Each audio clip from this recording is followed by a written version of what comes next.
de la déclaration liminaire signée par l'ensemble des leaders du Congrès de la Renaissance démocratique, à savoir M. Bouba Diop, en commençant par ma gauche, qui se fait représenter ayant un événement familial douloureux, et nous nous associons à lui, de Taxawu Temb, M. Mamadou Lamine Diallo du mouvement Tekki, M. Abdoul Mbaye de Acte, moi-même Thierno Alassane Sall du mouvement de la République des valeurs, Pape Sarr représentant ici la LD avec Souleymane Cissé, la LD Debout, et enfin le juge Ibrahima Dem qui vient juste d'avoir un événement majeur qui l'a empêché d'être là, mais qui a signé la déclaration liminaire et qui fait partie du Congrès de la Renaissance démocratique.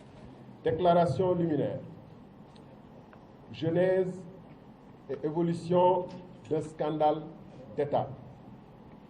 Mesdames et messieurs de la presse, très chers compatriotes, hôtes étrangers qui vivaient parmi nous. Ces derniers jours, une affaire qui depuis plusieurs années fait partie de l'actualité au quotidien a connu des rebondissements dramatiques par les développements y consacrés par le groupe britannique BBC. Elle apparaît déjà comme le plus gros scandale financier et politique du XXIe siècle au Sénégal, mêlant faux, corruption et trahison, ayant permis la mise à disposition des ressources naturelles d'un pays parmi les plus pauvres au monde entre les mains d'un groupe de voyous nationaux et internationaux. De prime abord, il convient de rendre justice et un vibrant hommage à la presse sénégalaise. Elle a fait un travail d'investigation et d'alerte fort remarquable qui mérite respect et considération dans un pays où, en dépit des apparences, l'opacité est la règle et la reddition des comptes l'exception.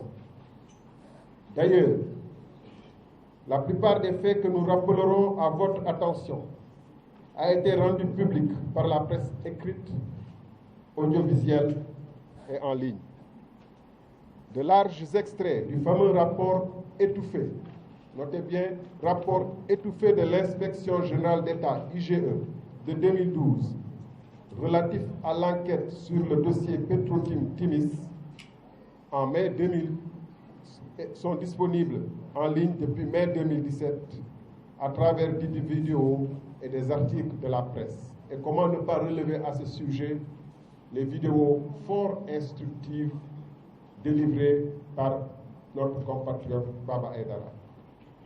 Certains journalistes des médias audiovisuels privés avaient consacré des analyses dont la seule différence avec les informations de la BBC réside dans les montants des paiements effectués à l'étranger et obtenus au Royaume-Uni sans en rien atténuer la qualité du travail exceptionnel de la BBC.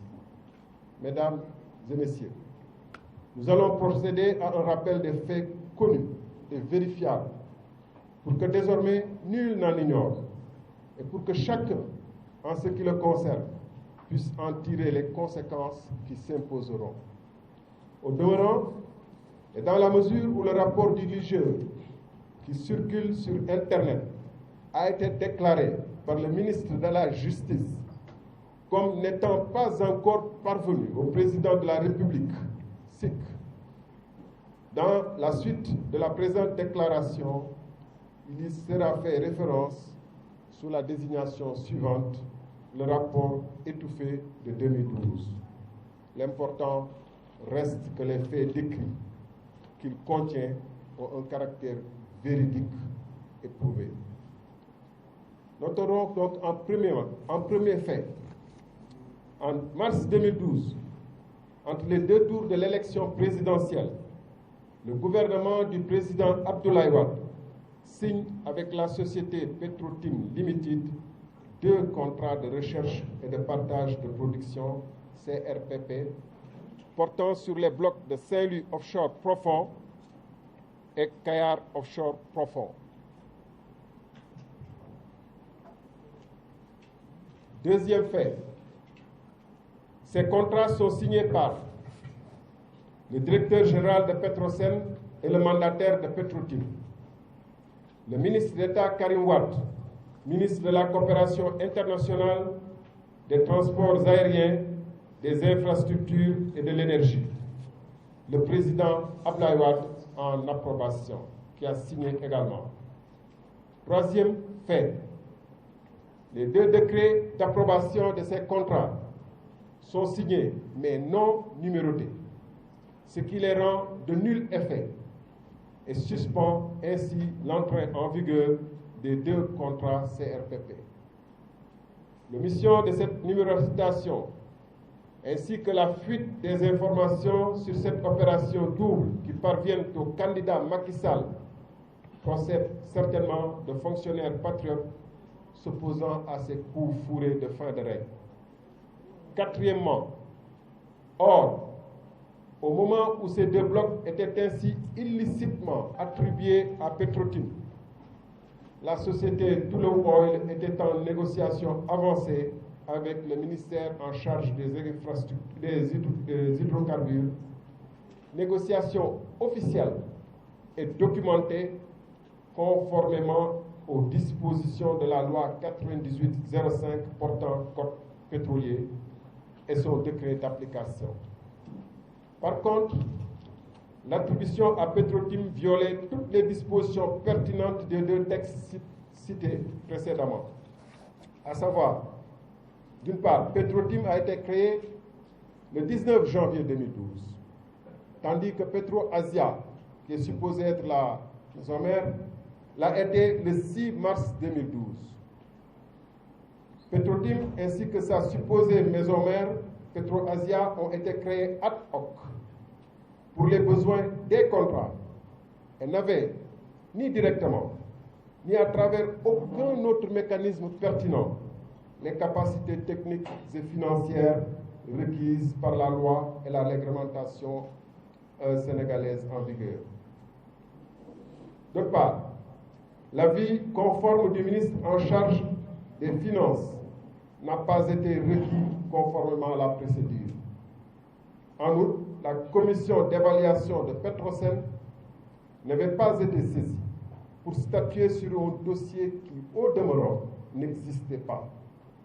Pour masquer ce marchandage informel, intervenant à quelques heures du second tour de l'élection présidentielle de 2012, entre le ministère en charge de l'énergie et Franck Timis, assisté des inévitables intermédiaires introduits dans le milieu, la date de signature a été délibérément avancée au 17 janvier 2012 par le ministre en charge de l'énergie de l'époque, Karim Wade.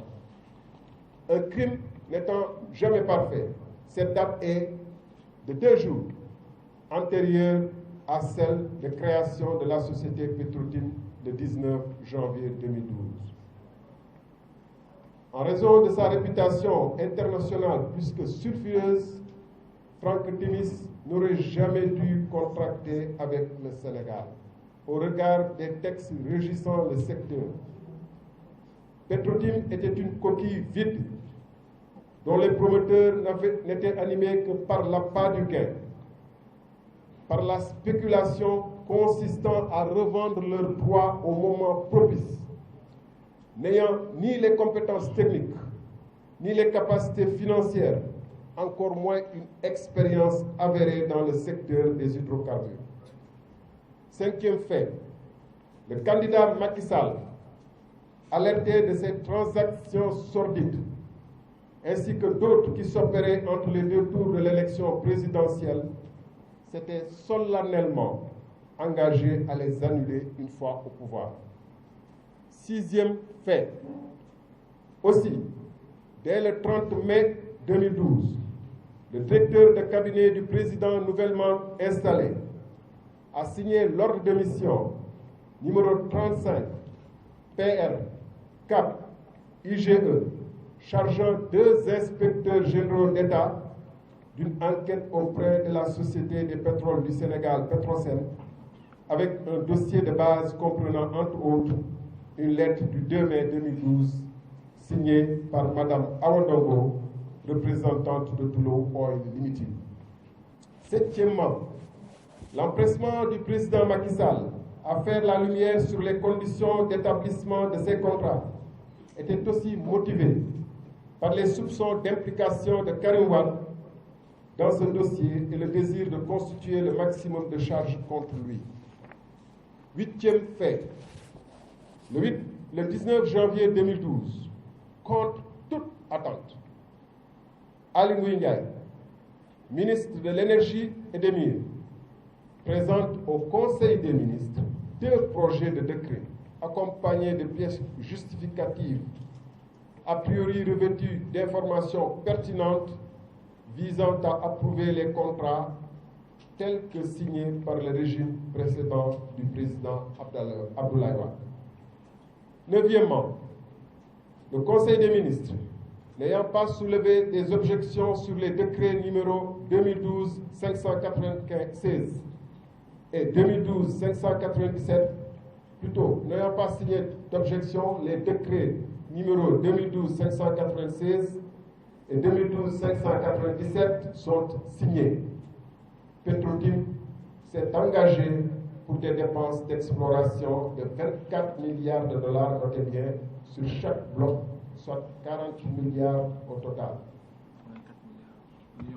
24 millions de dollars, soit donc 24 milliards au total pour les 2 blocs. Toutefois, ce que l'ensemble du Conseil des ministres ignorait, à l'exception certainement de quelques initiés, au premier rang desquels Macky Sall, président de la République, Abdoul Aziz Mbaye, ministre directeur de cabinet du président, Aly Ngouille Ndiaye, ministre de l'Énergie, c'est qu'une enquête de l'Inspection générale d'État, IGE, était en cours relative au dossier. Onzièmement, de plus, le président Macky Sall était indubitablement régulièrement informé des développements de la mission de l'IGE, conformément à la pratique sur ce genre de dossier sensible impliquant un ancien chef d'État et un ancien ministre d'État contre lequel se présentait une mission et se préparait une mise en accusation, ne serait-ce que pour prendre les mesures conservatoires relatives à un dossier réputé être en cours, comme ils l'ont présenté. En conséquence, le président Macky Sall, Aly Ngouille Ndiaye et Abdoul Aziz Mbaye savaient que le rapport, les informations présentées sur le rapport de présentation étaient fabriquées de toutes pièces pour faire approuver les contrats. Le rapport de présentation introduit un fait nouveau par rapport au dossier tel que laissé par le régime précédent. En effet, Petro-Tim Limited y a été présenté comme filiale de PetroAsia Resources Limited. PetroAsia est présenté comme suit dans le rapport signé des mains du ministre Aly Ngouille Ndiaye. 2 points, ouvrons les guillemets. Un groupe de sociétés contrôlées par des investisseurs basés en Asie. PetroAsia est doté d'une expérience avérée et réussie dans le secteur de l'énergie et notamment dans l'exploration, production des hydrocarbures. On ferme les guillemets. Or, cela est totalement faux, puisque d'une part, PetroAsia a été créé sous le numéro 17 13 823 avec un capital de 10 000 dollars US, c'est-à-dire 500 000 francs CFA, à Hong Kong le 6 mars 2012. Le 6 mars 2012, soit après la signature des contrats de recherche et de partage de production, le 17 janvier 2012, par Karim Wade. Elle a pour unique actionnaire, à l'exception d'une action premium, M. Wong Jung Kwang, détenteur d'un passeport singapourien, qu'il m'excuse si j'ai écorché son nom, mais il a sa place. Deuxièmement, plutôt deuxième par ailleurs, PetroAsia est dissoute en 2016, après avoir rendu les services pour lesquels elle avait été créée. Elle n'a donc aucune expérience ni compétence dans le secteur, ne dispose d'aucune capacité financière et n'a qu'un actionnaire unique. 12e série de faits. La précipitation à faire approuver par le Conseil des ministres les deux contrats procède d'une ruse consistant en une course contre le dépôt du rapport définitif de l'inspection générale d'État pour pouvoir dire « on ne le savait pas ». Il semble d'ailleurs avoir décidé aujourd'hui de l'étouffer. Pour eux, il n'aurait jamais existé. Et ils y ont tenté plusieurs fois. 13e série de faits. Au demeurant, le rapport étouffé de 2012 n'a pas manqué de relever, en des termes très sévères, la précipitation du ministre Aly Ngouille Ndiaye à faire procéder à l'approbation des contrats sans attendre la conclusion du rapport d'enquête. En ces termes, deux points, n'ouvre les guillemets, la soumission par M.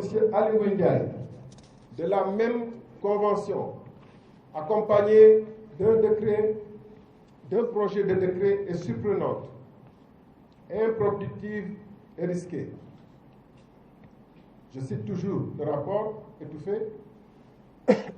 Elle est surprenante car la présente enquête a été ordonnée par le président sur saisine du même ministre qui n'a pas attendu les résultats de l'enquête. Elle est improductive car elle ne donne lieu à aucun versement de fonds ou gain immédiat pour l'État, justifiant une telle précipitation. Elle est risquée car la convention de recherche et de partage de production signée avec Petrotim n'est pas à l'abri d'un recours en justice pour les irrégularités qui attachent sa validité. Naturellement, le rapport étouffé de 2012 ne pouvait désigner nommément le véritable destinataire de cette admonestation, à savoir le président de la République qui a ordonné l'enquête et mesure mieux que quiconque les véritables enjeux en ses qualités d'ancien cadre de Petrosen, ancien directeur général de Petrosen, ancien ministre en charge des hydrocarbures. Au surplus, le rapport étouffé de 2012, 14e fait donc, le rapport étouffé de 2012 a proposé au président de la République l'annulation des permis, entre guillemets, en raison des irrégularités qui entachent la validité des conventions signées avec Petrotim, qui en sont le substrat. Une minute, excusez-moi.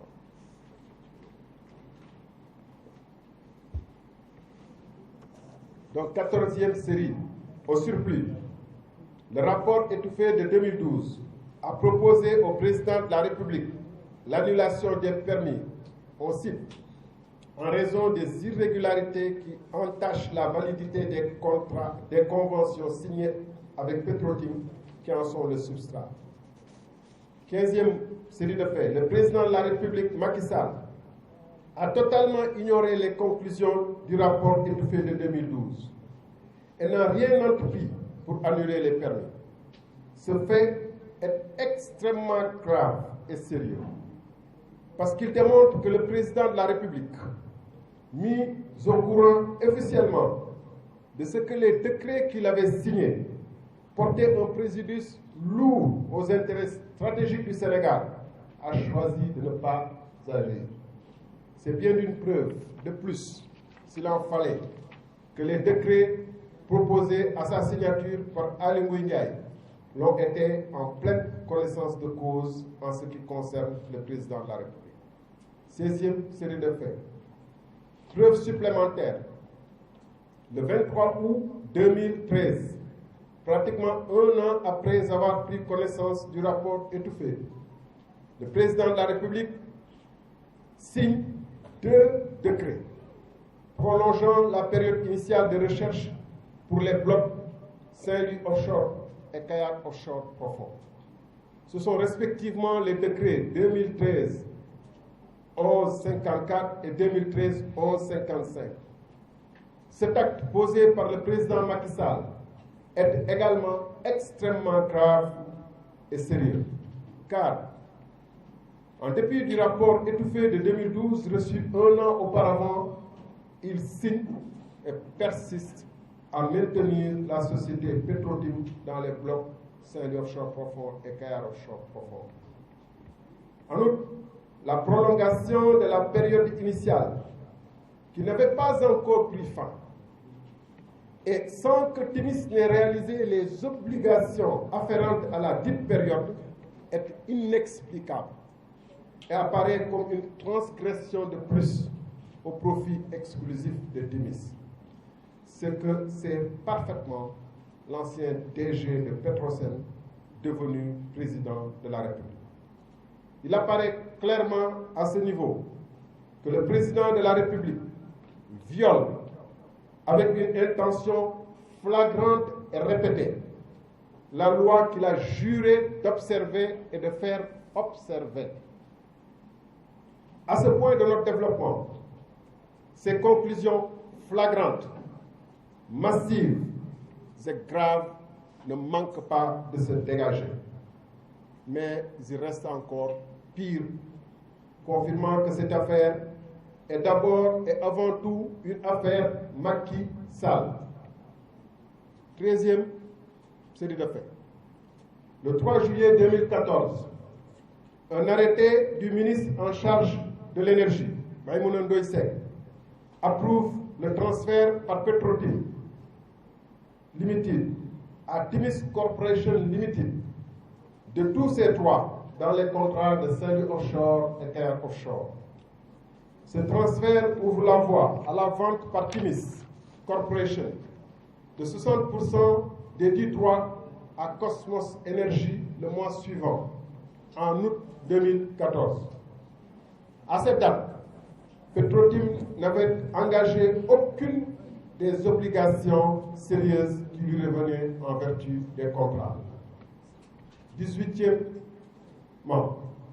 Cette opération entre Petrotim et Timis est manifestement exigée par Cosmos préalablement à son double rachat, car un minimum de due diligence conduit à prendre conscience et connaissance de tous les vices manifestes infestant les contrats de recherche et de partage de production sur Saint-Louis offshore profond et Kayar offshore profond, comme par exemple l'impossibilité que Petrotim ait pu signer un contrat avant sa date de création. 19e, un peu de patience et on termine. 19e, deuxièmement, 19e. En 2016, suite à d'importantes découvertes de gaz, d'abord dans le bloc Saint-Louis offshore profond, puis Kayar offshore profond, il apparaît que la société Cosmos, qui supportait seule les décaissements liés aux opérations d'exploitation, avait atteint les limites de ses capacités financières et devait rechercher un autre partenaire pour la phase de développement en vue de la production. C'est ainsi que BP a acquis en 2017 une partie des actions de Cosmos Energy. C'est le moment que guettait Timis pour engager des transactions tous azimuts visant à vendre ses parts aux plus offrants, ce qui n'est pas surprenant eu égard aux prédictions du rapport étouffé de 2012 soutenant que Petrotim était venu pour spéculer.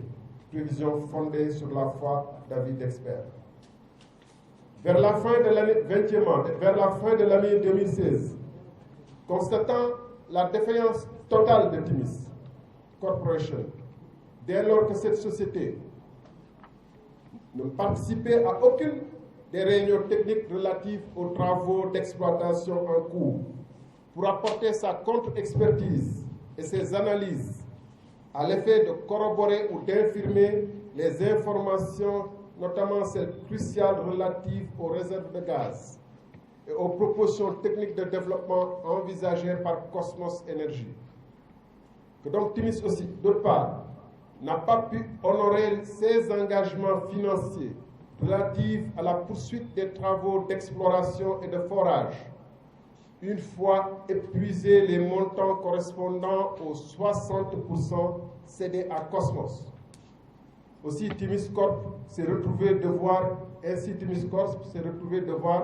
à Cosmos 15 millions de dollars pour des travaux, avec des risques de devoir céder une partie de ses actions. Enfin, que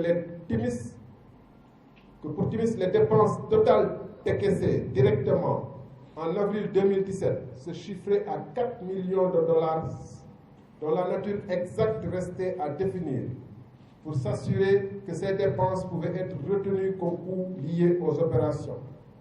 Le ministre de l'Énergie, Thierno Alassane Sall, a suggéré que l'État envisage le départ de Franck Timis, le retrait de ses droits, moyennant le paiement de frais éventuels.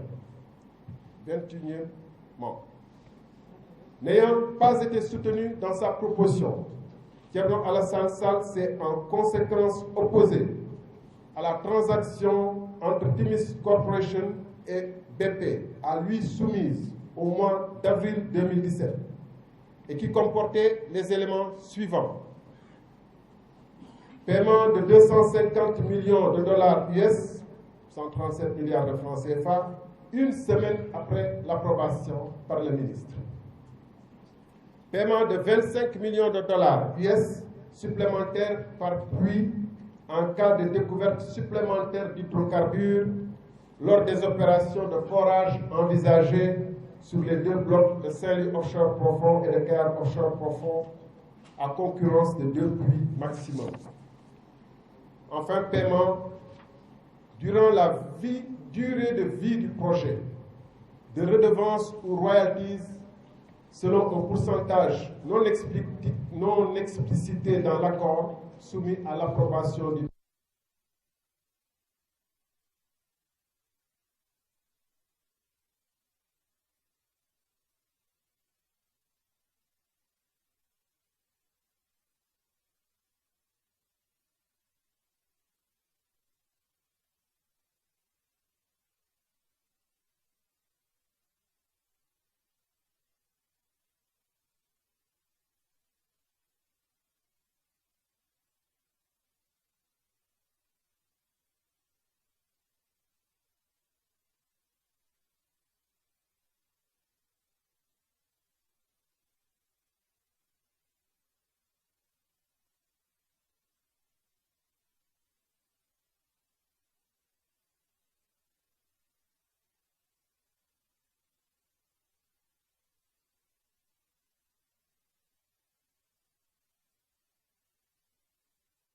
à ces dénonciations à ce jour.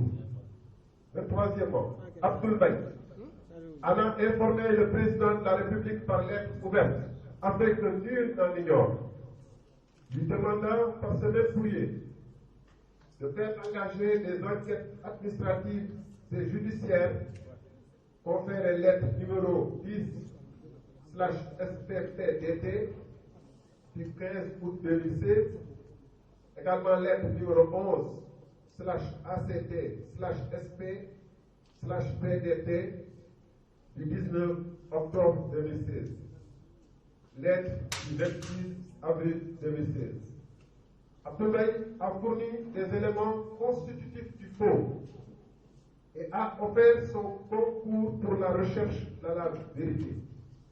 Aucune suite n'a été donnée à ces courriers.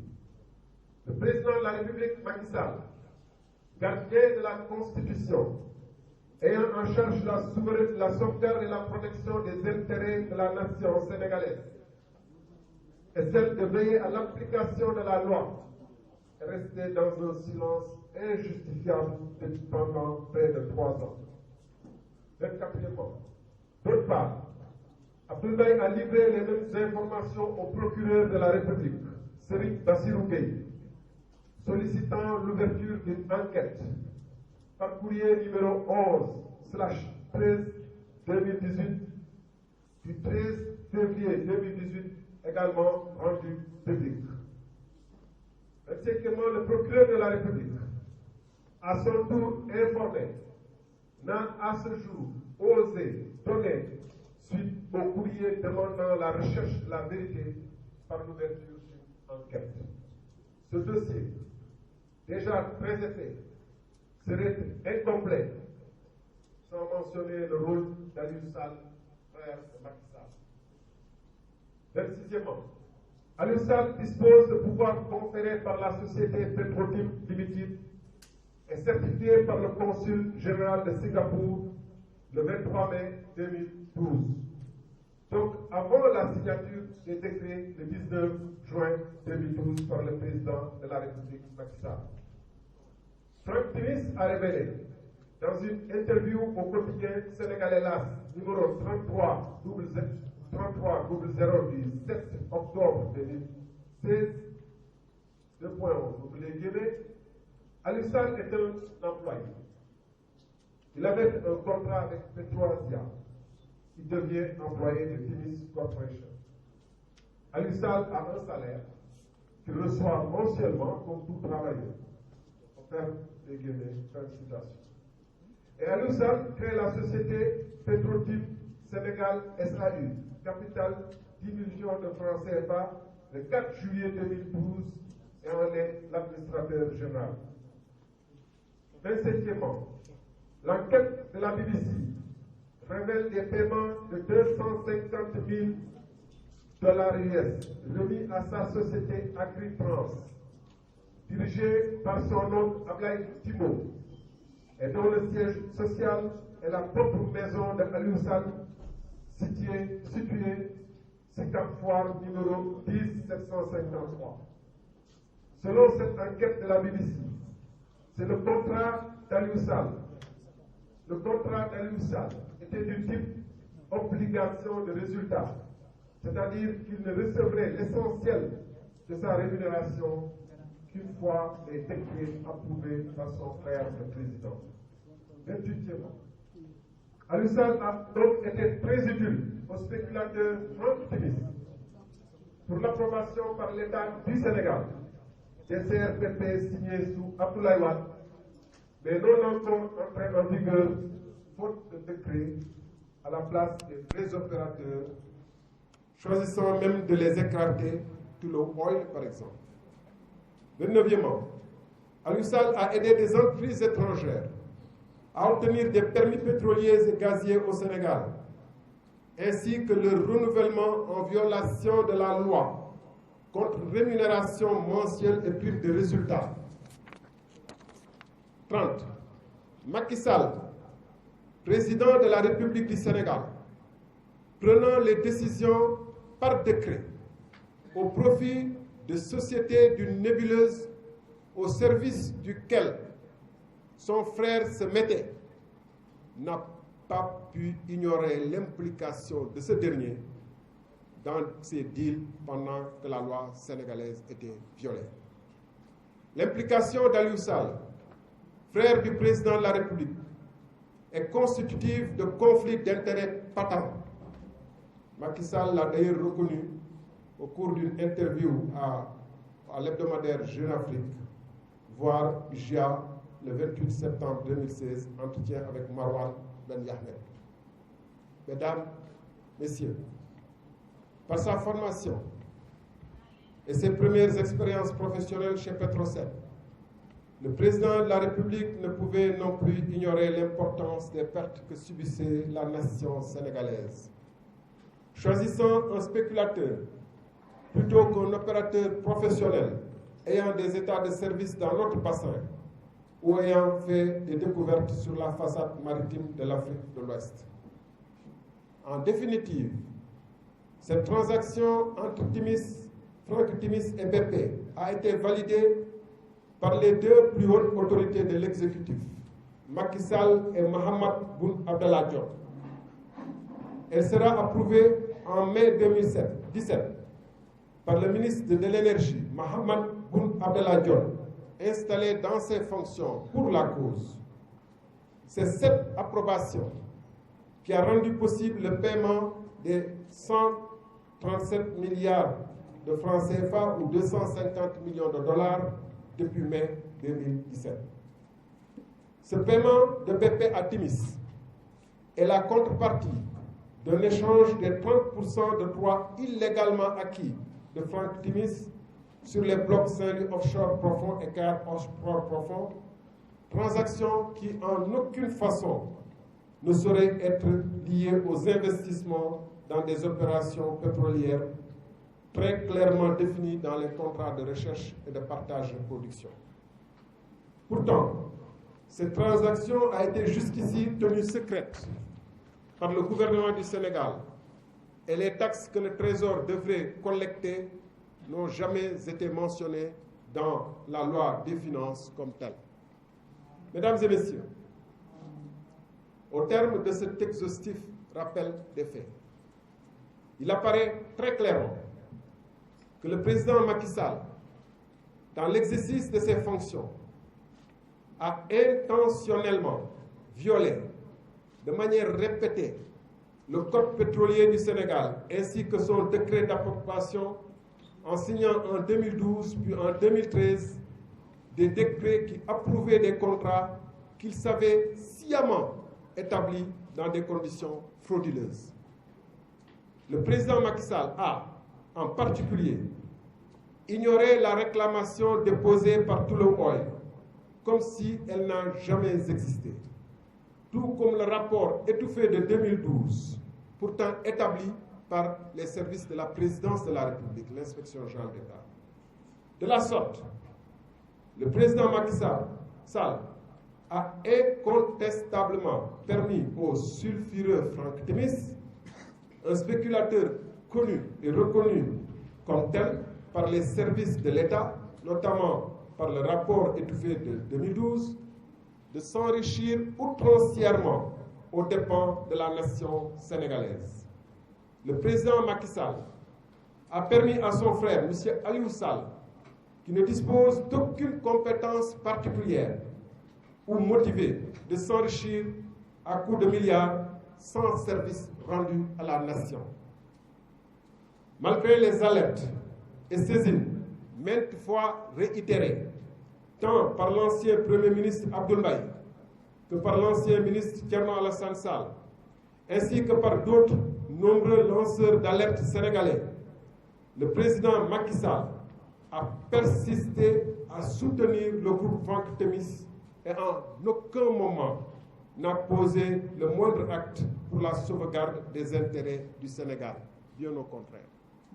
Ainsi, le président Macky Sall a pris l'option délibérée d'exposer notre pays à des risques majeurs du fait de la présence d'individus dangereux comme Franck Timis au cœur des ressources pétrolières et gazières qui appartiennent au peuple sénégalais.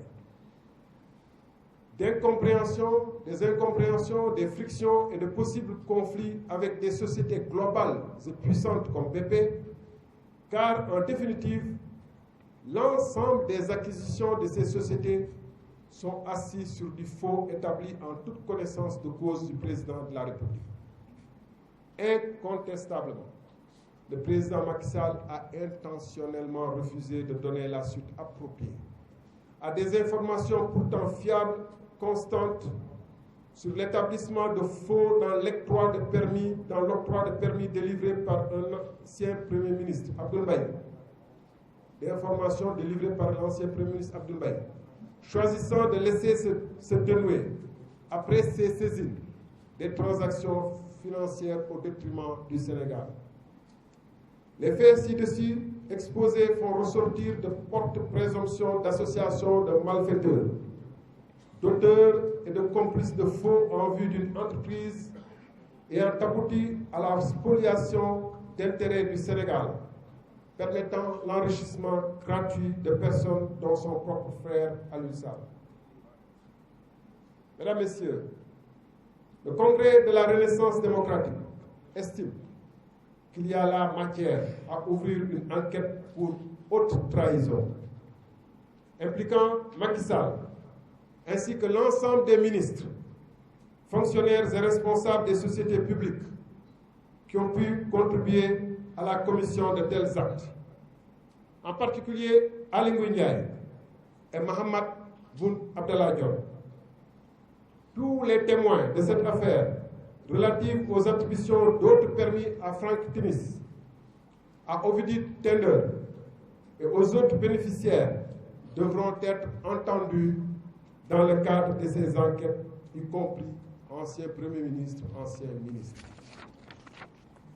De telles enquêtes devront être conduites non seulement au Sénégal, mais également en Grande-Bretagne et aux États-Unis d'Amérique, où se trouve le siège principal de la société Cosmos Énergie.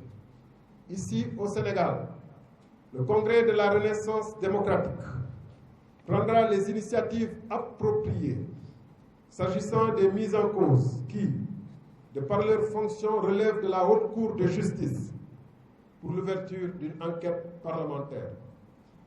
En ce qui concerne Aliou Sall et Franck Timis, ainsi que tous les hauts fonctionnaires ayant pris part à cette haute trahison, une plainte sera déposée auprès du procureur spécial de la Cour de répression de l'enrichissement illicite contre l'agent public, le sieur Aliou Sall. Au plan politique, le Congrès de la Renaissance démocratique, qui ne ménagera aucun effort pour la manifestation de la vérité, s'emploie déjà et poursuivra dans cette dynamique, sans relâche, avec constance et détermination, dans les semaines et les mois à venir, malgré les menaces de toutes sortes qui n'émeuvent guère au regard des enjeux pour le peuple, à la mise en place d'un large front citoyen et patriotique, politique et démocratique de lutte, en rapport avec tous les segments de la nation, pour porter tous les combats que requiert ce gigantesque scandale sans précédent dans l'histoire du Sénégal. La vérité, toute la vérité doit être recherchée, dite et suivie. Nul ne devra être au-dessus de l'application de la loi. La paix et la stabilité du Sénégal sont à ce prix. Fait à Dakar le 11 juin 2019, la conférence est ouverte.